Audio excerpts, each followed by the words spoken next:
존경하는 차원특례 시민 여러분, 손태하 의장님과 선배 동료 의원 여러분, 홍남표 시장님을 비롯한 관계 공무원 여러분 반갑습니다. 을사년새해 민족의 대명절 설날을 맞이하여 건강과 행운이 함께하기를 기원합니다. 반송 용기동 지역구 강창석 의원입니다. 본 의원은 우리시 인구 정책 문제를 살펴보고 인구 증가를 위한 창원 특례시만의 고유한 인구 정책을 만들 것을 제안하기 위해 이 자리에 섰습니다. 2025년 1월 창원시는 통합 14년 만에 주민능력 인구 100만 명이 무너졌습니다. 올해를 기점으로 2년 안에 인구 100만 명을 회복하지 못하면 지방자치법 시행령 제118조에 따라 특례시 지위를 잃게 될 수 있습니다.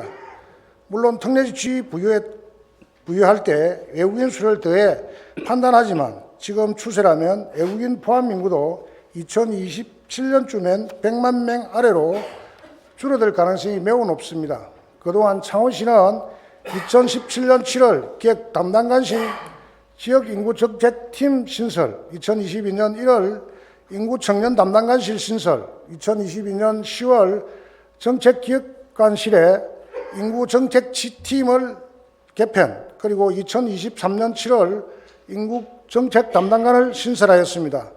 그 외에 2023년 인구비상전담조직을 구성하고 2018년 인구정책위원회를 출범하는 등 시장님을 비롯한 관계 공무원들의 다양한 노력이 있었지만 인구 증가의 긍정적인 결과를 얻기엔 부족하였습니다. 인구 감소에는 출산율 저하, 청년 인구 유출, 일자리 감소 등 복합적인 문제가 있지만 지난 13년간 창원시와 관계 공무원들의 노력에도 해결의 실마리를 찾지 못했습니다.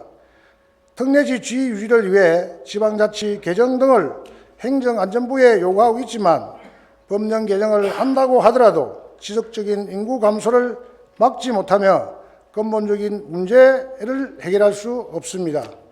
2024년 기준 창원시는 4대 전략 75개의 세부 사업을 2,736억 2,700만 원의 예산을 편성하여 수행하였습니다.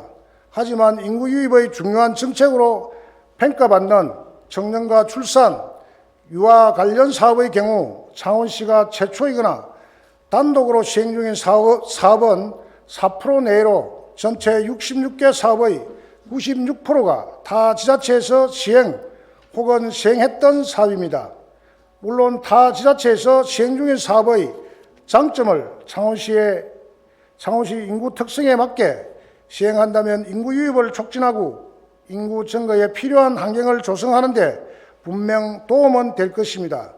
그러나 해마다 무수히 많은 사업과 막대한 예산을 투입하고도 6만 명이 넘는 청년 인구 유출을 막지 못했습니다. 2019년까지 1명대를 유지하던 학계 출산율도 2023년 0.77명까지 감소하였습니다. 이러한 결과에서 알 수 있듯이 현재 창원시에서 시행 중인 사업들은 창원과 타 지자체 시민 모두에게 경제적, 문화적으로 삶에 도움은 되지만 반드시 창원시에 살면서 결혼하고 아이를 낳아야 하는 이유가 되지 못하는 사업임을 알 수 있습니다. 창원시가 아니라도 충분히 다른 곳에서 혜택을 받을 수 있기 때문입니다. 이제는 우리 시가 지금까지 시행했던 인구 정책을 다시 한번 살펴봐야 할 때입니다. 사업 계획을 세우고 달성률을 채우는 것이 아닌 지금 시행하는 사업들이 정말 창원시 인구 증가에 유용한가? 창원시에서 아기를 낳고 직장을 구하고 싶은 마음이 들게 하는가? 단돈 30만 원을 지급받더라도 미래를 위해 창원시로 이사 오고 싶은 결심을 서게 만드는가를 다시 한번 생각해 볼 때입니다. 지금과 같은 방법으로 급격히 진행되는 창원시 인구 감소를 막기는 어려울 것입니다. 새로운 인구 정책 수립과 인구 정책 전담반을 신설하는 것이 중요한 것이 아니라 지금까지 창원시에서 진행하고 있는 인구 정책을 살펴보고 정책의 효과성을 분석해 창원 시민만의 특색 있는 인구 정책을 만들어야 할 때입니다. 창원 특례시가 10년, 20년 뒤에도 유지될 수 있도록 창원 시민의 다양한 의견과 관계 공무원의 행동력 그리고 전문기관의 분석을 바탕으로 창원 특례 시민이 누릴 수 있는 창원 특례시만의 인구 정책이 수립되기를 기대하면서 이상 5분 자유 발언을 마치겠습니다.